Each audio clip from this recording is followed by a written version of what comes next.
Hello, welcome back to my channel. My name is Parissa if you're new here, and in today's video it's all about 5 different flower types beginning with the letter C, part of the A to Z flower series. I've also made a letter A and B flower facts video, so check that out too if you like this video. Follow me on social media too. On Instagram I'm called Parissa Flowers, and on Depop I'm called Parissa Chloe. And without further ado, let's get started with this video.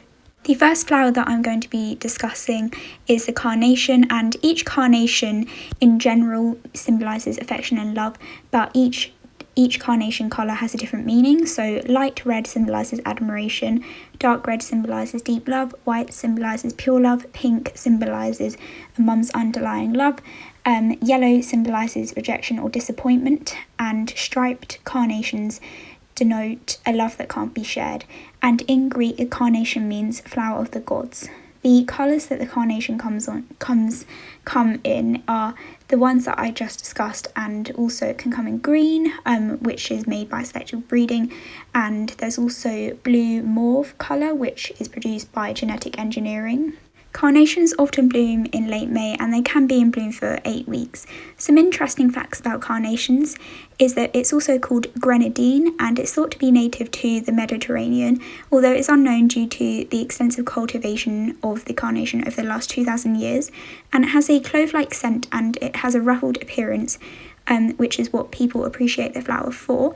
It is a herbaceous perennial plant, and it tends to grow to 80 centimetres. Carnations are one of the most used commercial flowers. They are used for corsages, for boutonnieres, I'm not exactly sure if that's how you say it, and it's also used in floral arrangements.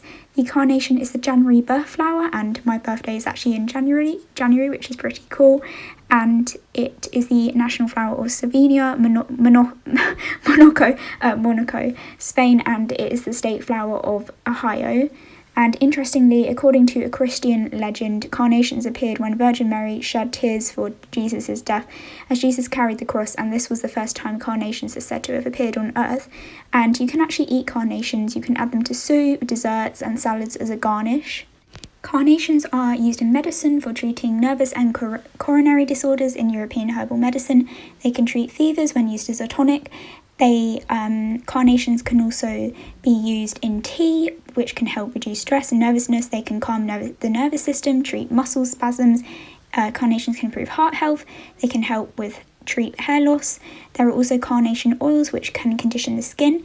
So now I'm going to discuss how do you grow carnations. So you should grow them in well-drained soil, and use soil mix to plant the seeds, and you should spread the seeds 12 inches apart, and you should lightly water them 2 to 3 times a week, and check that the soil is dry before you actually water them. And you should plant the perennial carnations in early spring.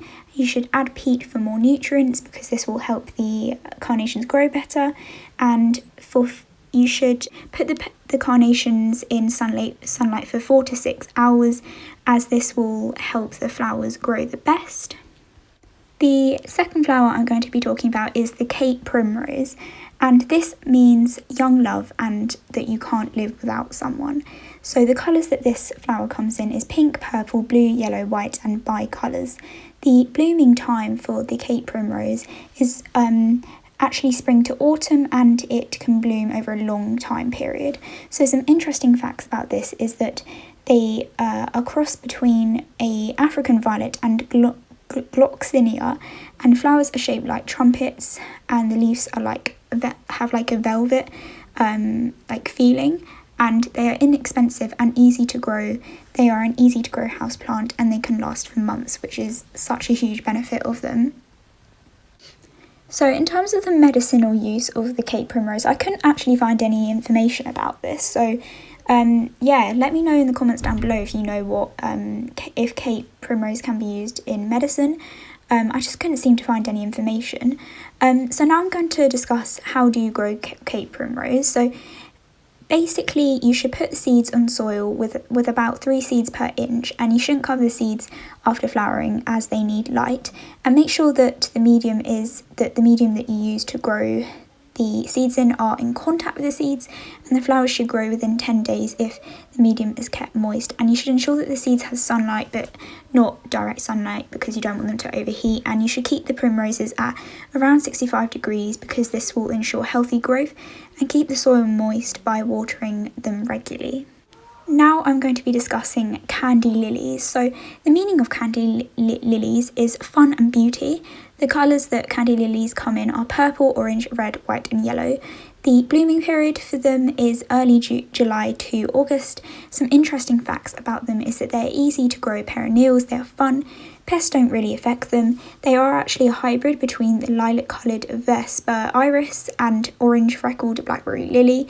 So in medicine, I also can actually find what they are used for and how do you grow them. So you should plant 2 or 3 seeds per cell in a seed tray.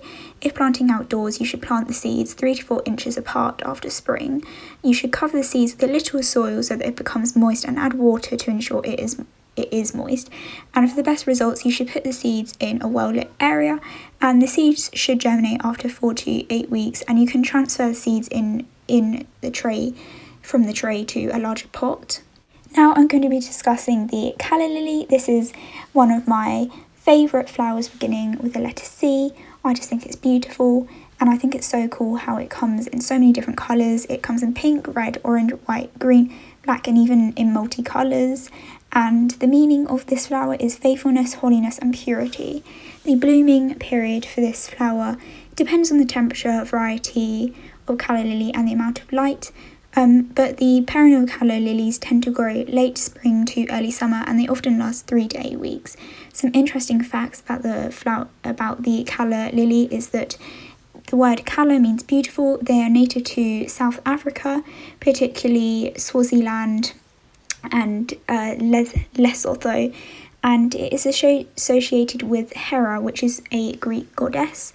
And you should make sure that you don't ingest the calla lily because it's very toxic. And calla lilies will often be used in bridal bouquets. Calla lilies are used in South Africa in medicine, where they take the underground stem to dress wounds. So how do you grow calla lily? So you should plant the calla rhizomes between December to spring, and it's best to plant the rhizomes when the soil is 18 degrees. And you should ensure that the calla lilies are planted 10 centimetres deep and 30 centimetres apart, and you should water them regularly to ensure the soil is kept moist. And after planting, you should expect to see shoots after 2 weeks, and you should also expect to see flowers after 13 to 16 weeks or after the planting date. The final flower that I'm going to be talking about in this video is called candy tuft, which also is called iberis.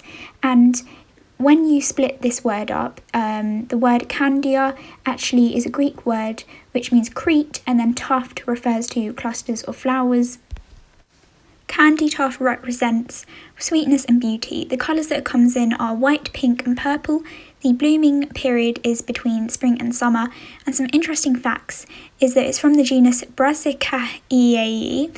It's native to Asia and Europe, and it's often grown around paths. So in medicine, it is used to help with dyspareunia, I think that's how you say it, also bloating, heart disease, edema, asthma and arthritis. And how do you grow it? So you should plant the candy tuft in alkaline soil that's well drained. You should plant seeds or cuttings when the soil is 21 degrees. Thank you for listening. I hope you enjoyed this video. I would love if you could check out my other flower videos from the A to Z Flower Facts series, which are all ordered. Please comment, like and subscribe.